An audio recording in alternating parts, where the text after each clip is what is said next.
Eh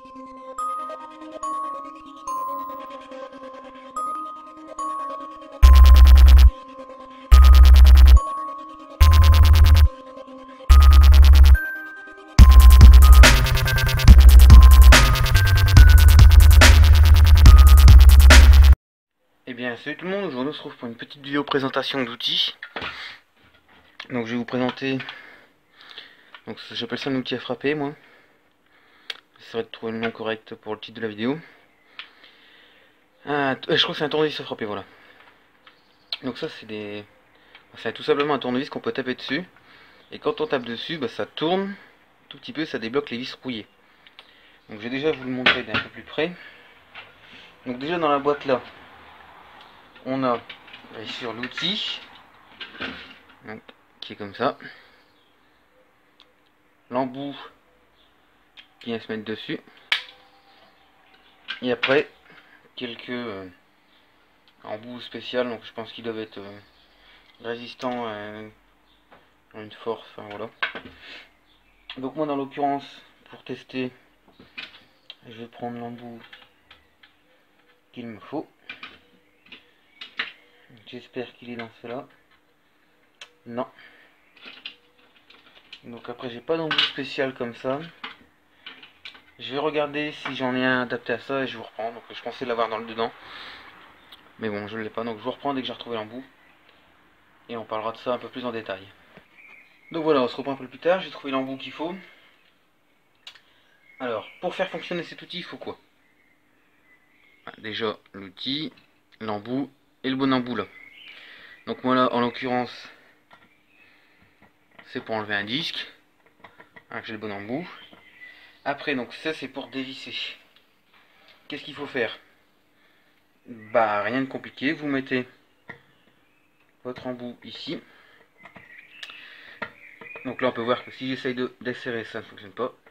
Vous prenez et vous faites comme si vous desserrez, donc vous forcez pour desserrer, mais pas trop pour pas vous arracher la main.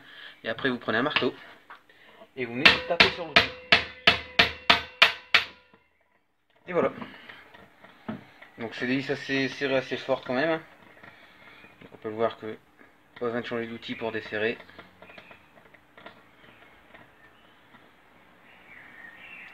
Ça n'abîme pas. Alors si vous tapez pas non plus comme un bourrin, ça n'abîme pas. Et ça peut vous sortir d'endroits compliqués. Donc je vais essayer avec une clé normale. Donc je prends une clé à laine.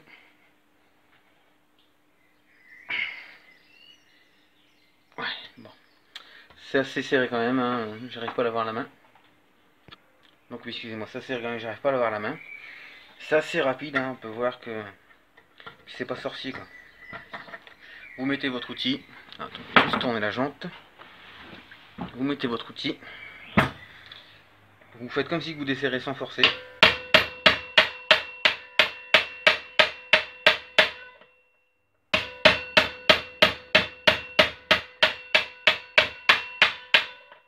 Et là, l'outil fait son travail.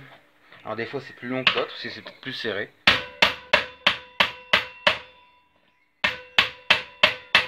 Et voilà.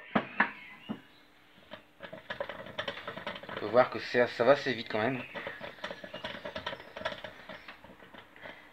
Il faut prendre son temps quand même. Hein. Parce que c'est pas parce que vous avez tout cet outil là que il faut y aller à l'arrache. Non, il faut prendre son temps, faire ça délicatement quand même. Donc là, il me reste 3 vis hein, pour enlever le disque. Je vais vous faire les 3. Pareil, je prends, je fais comme si je desserrais sans trop forcer. Je prends mon marteau. Et voilà, donc celle-là elle est venue plus rapidement. Peut-être qu'aussi il y avait moins de frein filé. Je pense qu'ils doivent mettre du frein filé. Donc il y en avait une que j'avais déjà testée hors vidéo pour voir. C'était celle-ci. J'avais déjà testé l'appareil hors vidéo. Donc, normal que j'arrive à l'avoir.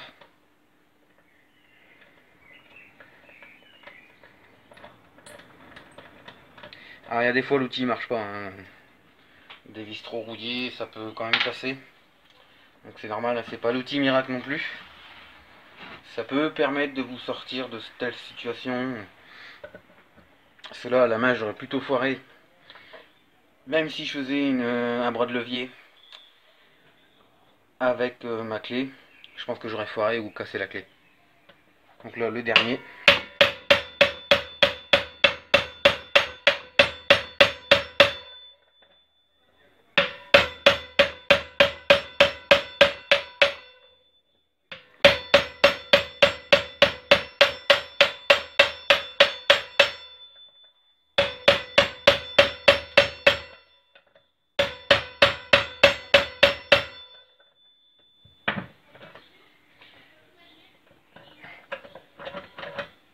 Donc là on peut voir qu'il y a un peu plus de mal. Donc ça paraît, peut-être que celle-ci a eu du frein filé un peu plus.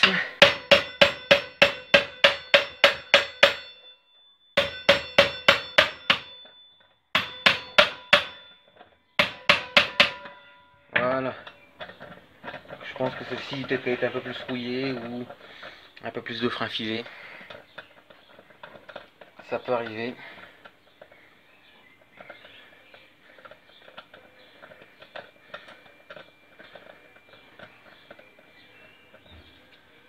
Oh. Bon, l'outil est resté coincé dedans. C'est pas grave. Et hop. Donc voilà, mon disque il est enlevé. Donc ah oui, aussi petite parenthèse sur les disques, donc faites attention si vous en montez un sur votre moto. Ici, il y a un ergot pour placer la vis et de l'autre côté non. Donc on peut voir qu'avec cet outil là c'est assez facile de les enlever. Même si des fois il y a un peu plus de mal ou des fois non il y a moins de mal. Alors ça va pas vous sortir de toutes les situations. Mais je pense qu'un outil à frapper comme ça, c'est peut-être pas indispensable dans un atelier. Mais je pense que bon, il y a sa place pour moi dans un atelier de mécanique. Je pense quand même qu'il y a une bonne place. Puis bon, il prend pas beaucoup de place. Et celui-ci il m'a pas coûté cher, il m'a coûté moins de 10 euros. Donc une fois rangé, c'est pas beaucoup de place. Il y a quelques douilles avec. Alors je sais pas si c'est des douilles très costauds. Non, celle-là est déjà, l'embout est déjà tordu. Donc, je pense que les douilles sont pas très costauds. Donc, je vais essayer de vous enlever la vis qui est dessus pour vous montrer qu'elle est un peu tordue. Voilà.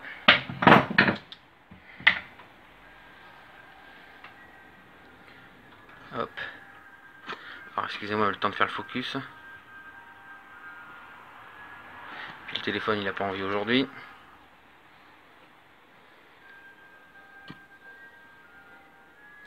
Donc voilà, donc, je sais pas si vous voyez bien, on peut voir que l'embout est un peu déformé. Je vais essayer de me rapprocher encore un peu. Voilà, donc l'embout il est un peu déformé.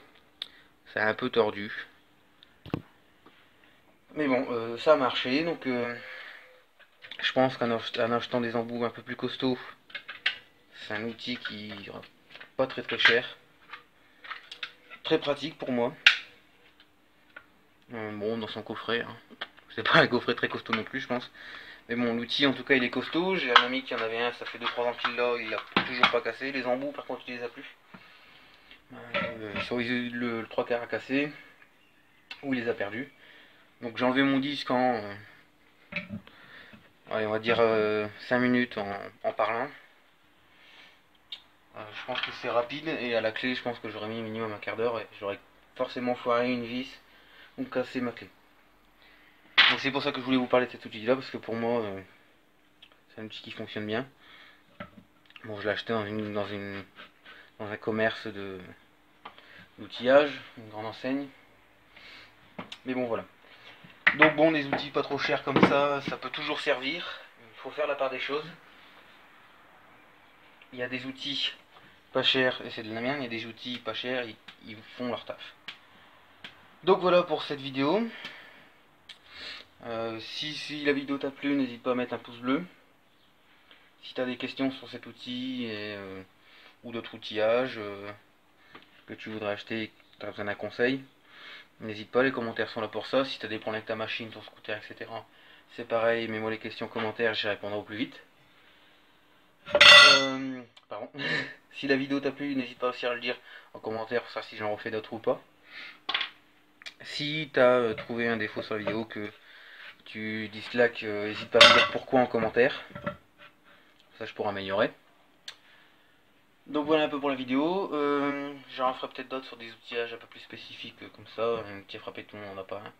Tournevis à frapper, pardon. Bon, je vais pas vous faire des vidéos sur des outils de tournevis, ça sert à rien. Donc voilà un peu. Donc bah moi sur ce, je vous dis à la prochaine.